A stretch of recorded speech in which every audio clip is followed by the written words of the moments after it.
14 years. That's how long I gave them. Loyalty, overtime, weekends, holidays. I missed birthdays, anniversaries, even my father's funeral, all in the name of being a team player. And how did they thank me? They fired me. No warning. No reason. Just a cold, corporate handshake and a security escort to the parking lot. But what they didn't know, I had something they never saw coming. If you love stories of betrayal, revenge, and justice served ice cold, then like this video, subscribe to the channel, and turn on notifications, because this story? It's not just about getting even. It's about getting everything. It was supposed to be a celebration. 14 years.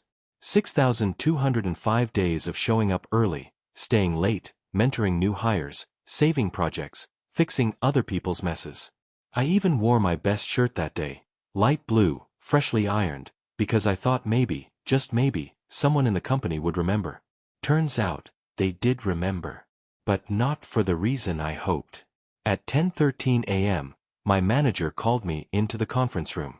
We'd had 1,000 meetings in there, project updates, budget reviews, brainstorming sessions. But that morning felt different. The blinds were drawn. HR was there.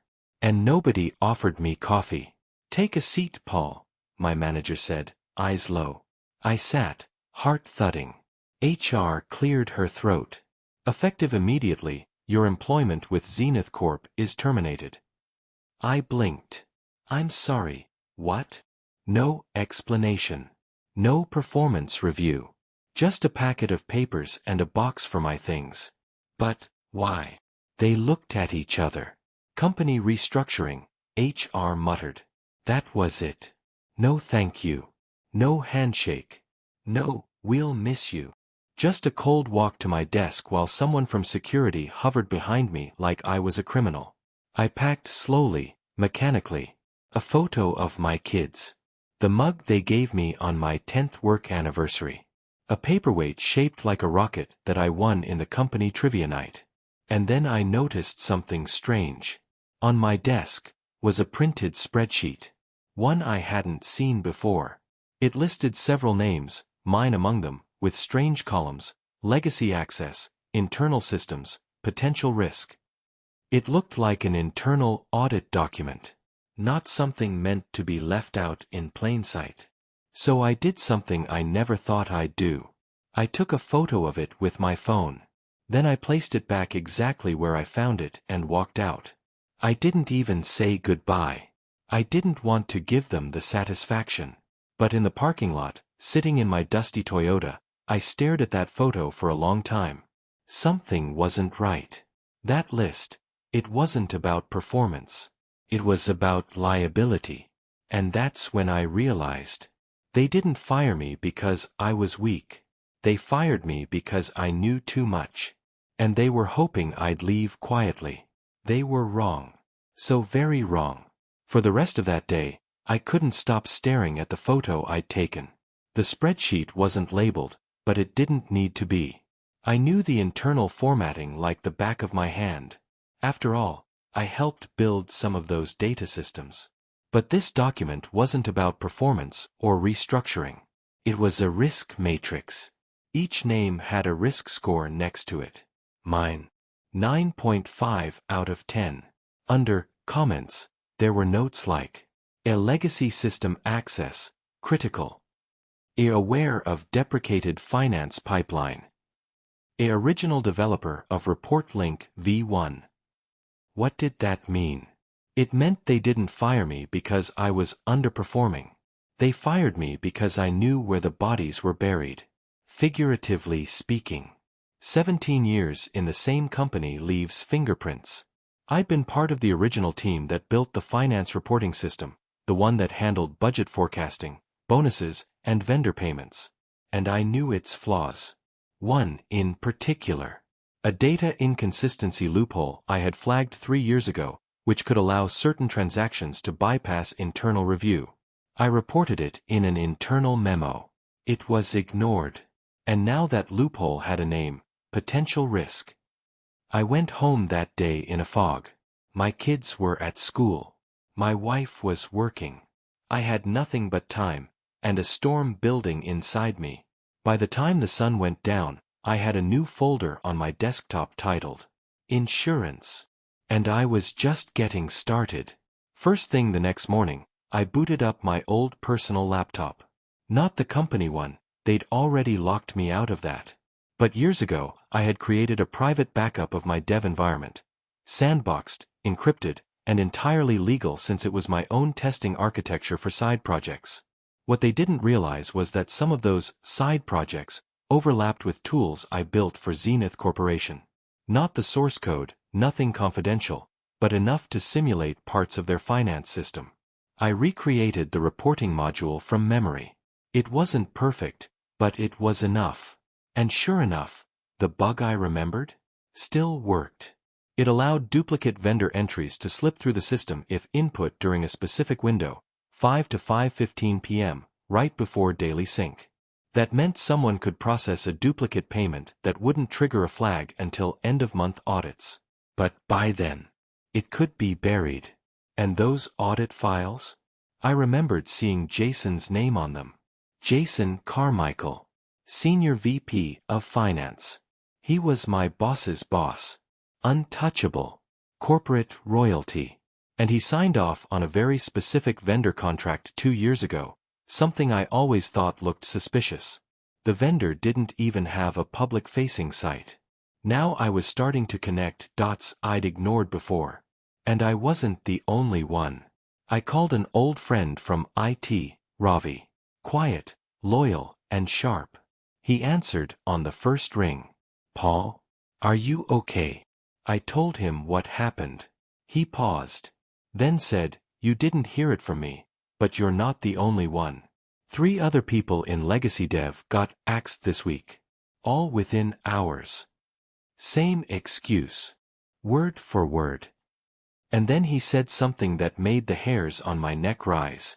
"I heard Carmichael's been meeting with legal a lot lately. Off-site."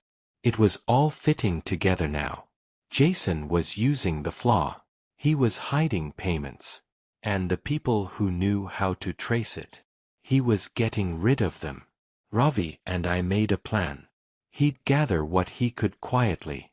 Server logs. Archived email trails. Vendor signatures. I'd build a full report, lay it out in plain English. We wouldn't go to the company. We'd go to the board. But first, I needed one more thing.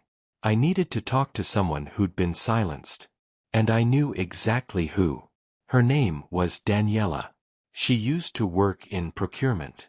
Smart. Relentless. Always by the book. 3 years ago, she quit suddenly. No explanation. Just vanished from the company's Slack channel one day. But I remembered her. Because before she left, she flagged an issue with vendor invoice duplication. Nobody listened. I found her on LinkedIn. Sent her a message. Paul R., former Zenith Corp. "Hi Daniela. I know this is unexpected, but I think we need to talk. It's about the vendor pipeline. You're not crazy. I have proof." She replied within the hour. "Daniela G. Where can we meet?" We met at a cafe outside the city. I recognized her immediately. She looked older, tougher, like someone who'd seen the worst side of loyalty. I laid it out. Showed her the spreadsheet. The flaw. The system simulation. She stared at the screen, then laughed. Not from joy, but disbelief. "They buried me," she said. Tried to say I violated policy by looking at unauthorized reports. I lost my severance. My health insurance. Everything. I nodded slowly. Same playbook. Daniela leaned forward. "I have something too." I printed some emails before they locked me out. Internal messages between Carmichael and an assistant. Talking about expense channeling. I didn't understand it then. I do now. I exhaled. With Daniela's emails, Ravi's logs, and my system analysis, we had a case. A real one. It was no longer about revenge. It was about exposing fraud at the highest level. And I was going to make sure no one at Zenith ever forgot what they did to me. It took 1 week to compile the full report.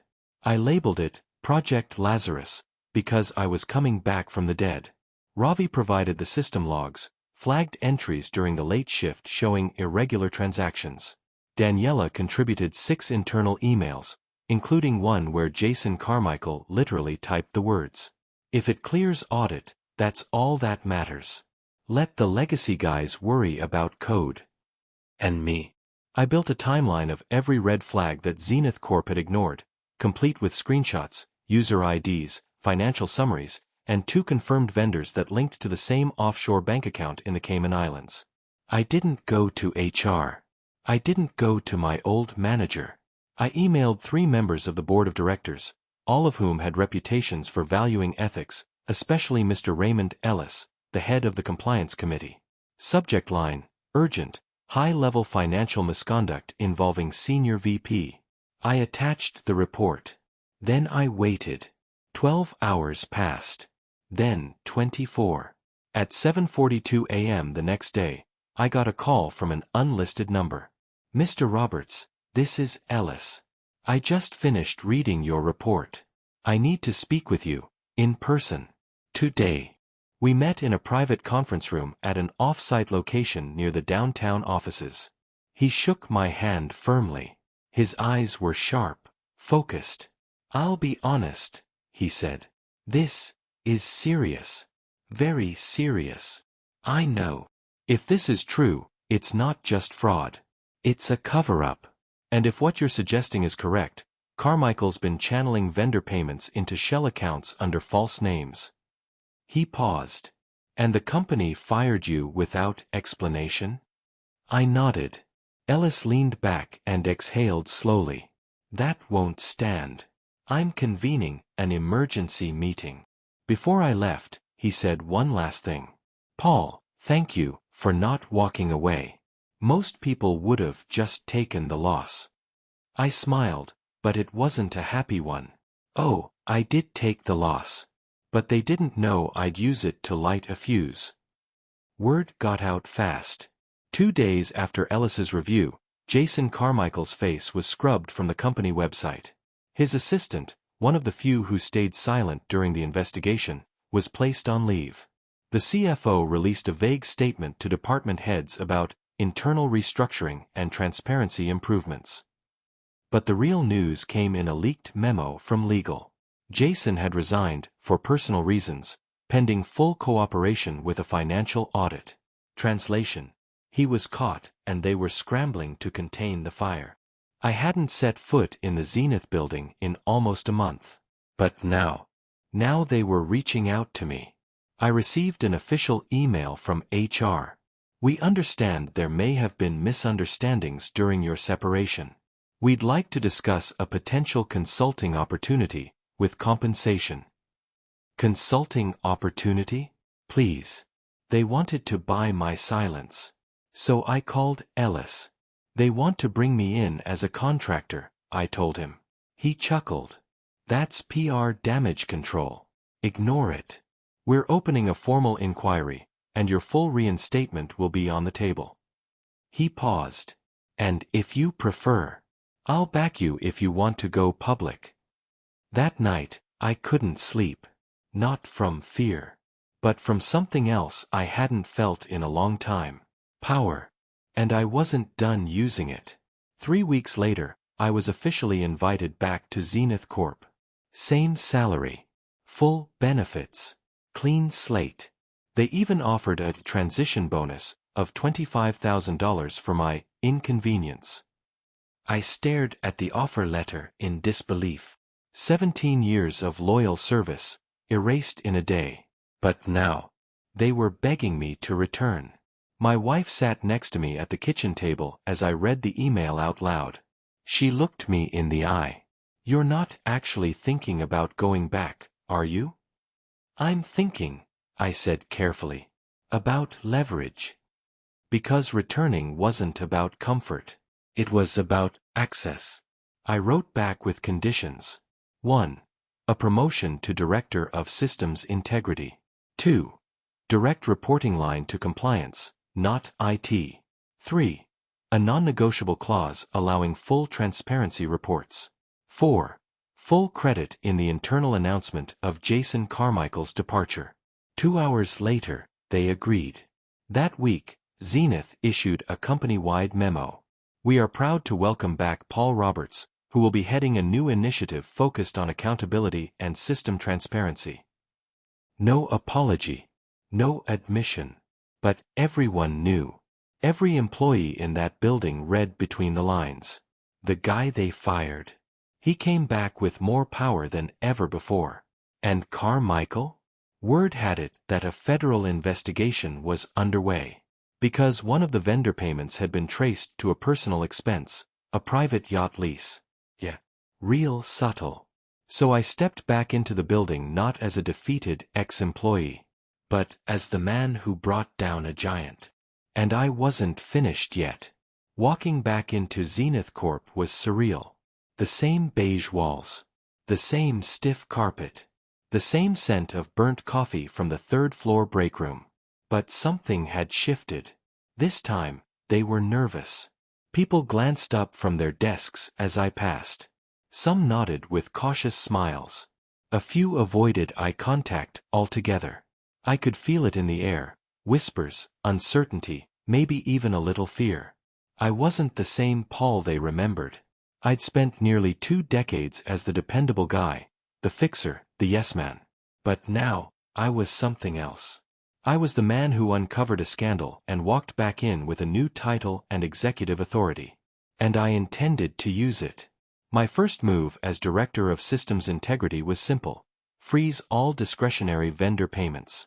I sent the memo at 8 a.m. sharp. By 8:30, I got 3 angry phone calls, 2 from department heads, and 1 from legal. I didn't answer. I was busy reviewing vendor contracts, line by line. By noon, I had already flagged 4 questionable entities tied to Carmichael-era projects. All bore the same traits. Vague descriptions, inflated pricing, and most damning of all, no service records. They were shells. Empty invoices used to funnel money out. And now that I had access again, I could trace the paths in real time. By the end of the day, I had launched an internal audit task force made up of 5 people I trusted. 3 of them had also been targeted for termination before I blew the whistle. Rebuilding trust started with fixing what was broken. And cleaning out what was rotten. I knew it was only a matter of time before the outside world caught wind. One morning, I got a call from a journalist at the Ledger, a major regional business publication. Mr. Roberts, we've heard rumors of a fraud scandal at Zenith Corporation. We've received leaked memos, anonymous tips, and your name keeps coming up. Do you want to comment?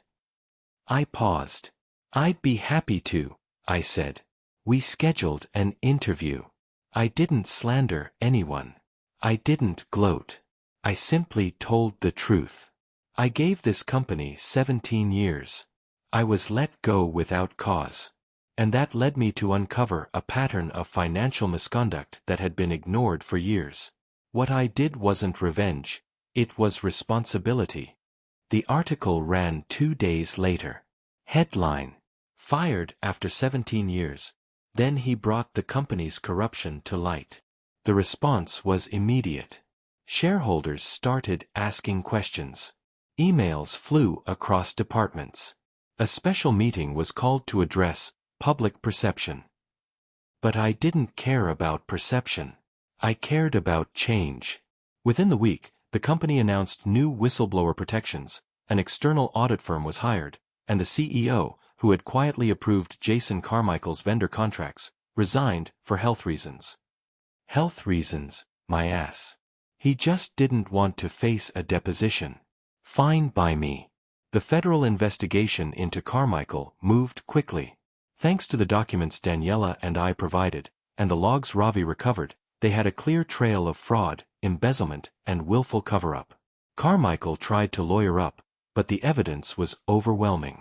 He was indicted on multiple charges: wire fraud, conspiracy, and financial misrepresentation. The man who once strutted through the halls like a king was now facing up to 15 years in prison. I watched the news the night of his arrest. There he was, being escorted into a black SUV in handcuffs. Sunglasses on. No smug grin. No tailored suit. Just a broken man in a wrinkled shirt. I sipped my coffee and turned the volume up. He thought he could manipulate the system. He never imagined the system would fight back. Internally, Zenith continued its transformation. I helped build a new vendor approval platform, transparent, real-time, and with built-in audit triggers. The task force I created. Permanent now. We renamed it the Integrity Division. And guess who we hired full-time? Daniela and Ravi. Two of the most ethical, capable people I've ever worked with. People the company once tried to discard. Funny how the cast-offs ended up saving the whole ship.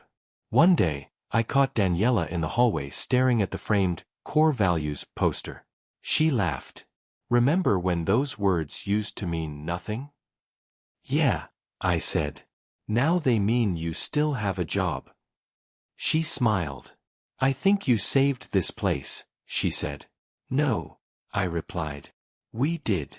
2 months after Carmichael's arrest, things at Zenith began to stabilize. The press quieted down. The board issued an official statement thanking internal leadership for helping guide the company through its most critical period of reform.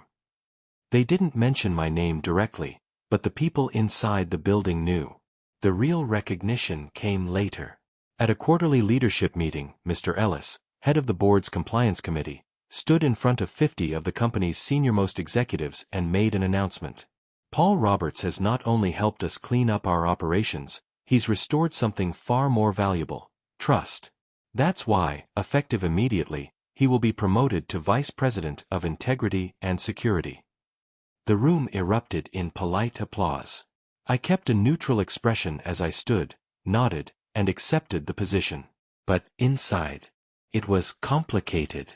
The promotion came with a bigger office, a corner view, and a salary I hadn't even dreamed of when I started as a junior developer 17 years ago. But it wasn't about the perks.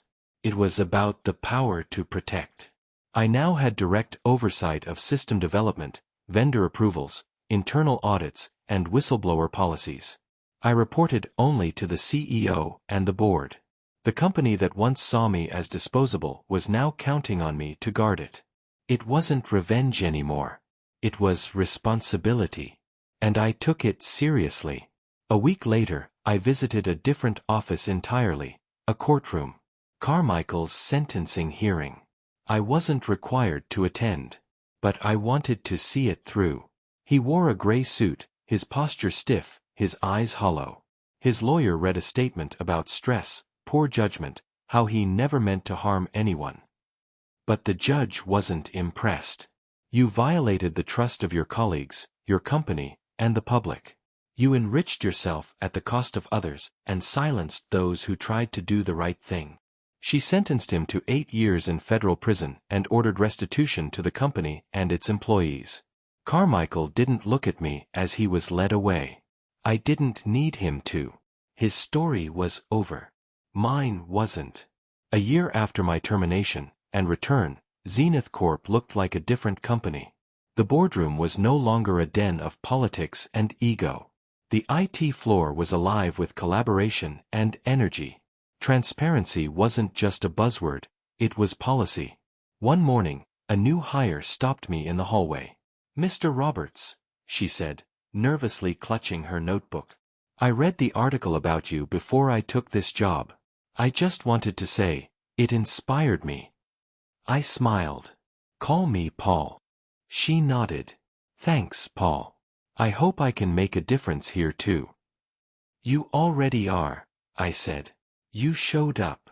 That afternoon, I gave a talk to the incoming orientation group, something I started doing voluntarily after my promotion. I stood in front of them and told the truth. I was fired on the day I hit 17 years with this company. And it was the best thing that ever happened to me, because it forced me to stop being silent. I watched their eyes widen.